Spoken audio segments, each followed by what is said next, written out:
Hello everyone, আজ আমরা বানাচ্ছি কেসরি হালুয়া। তার জন্য লাগবে শুকনো খেজুর, কাজু আর কিশমিশ। এবার আমি গুঁড়ো দুধকে কিছুক্ষণ ভিজিয়ে তারপর এটার মধ্যে 4-5টা কেসর দিয়ে আগের থেকে কুচোনো খেজুরটাকে কিছুক্ষণ ভিজিয়ে রেখে দিব।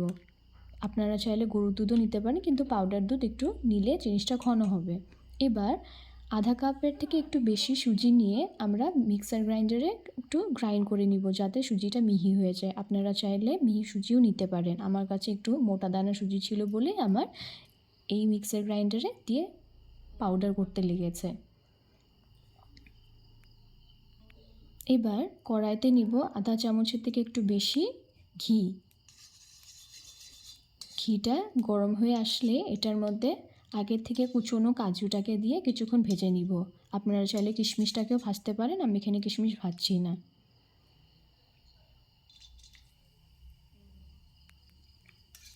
এবার কাজুটা ভাজা হয়ে গেলে এটাকে তুলে রেখে দিব।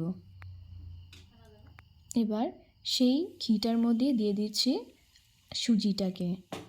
এবার সুজিটাকে ব্রাউন না হওয়া অবধি হালকা ভেজে নিতে হবে।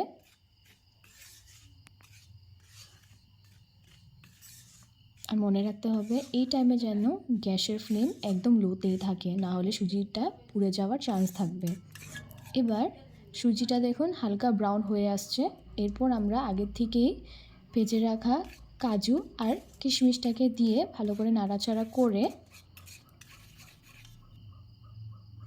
দুধটাকে দিয়ে এরপর 1 কাপের থেকে 1.5 কাপ নর্মাল জল দিয়ে ভালো করে নাড়িয়ে নিব, যাতে গাঁঠ না বাঁধে।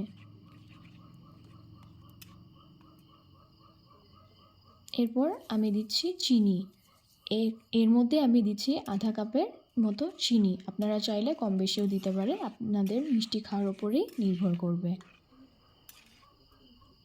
এরপর আমি এটার মধ্যে দিব ইয়েলো বা অরেঞ্জ ফুড কালার। আমি এখানে অরেঞ্জ ফুড কালারই দিচ্ছি, আপনারা ইয়েলো দিতে পারেন বা চাইলে নাও দিতে পারেন।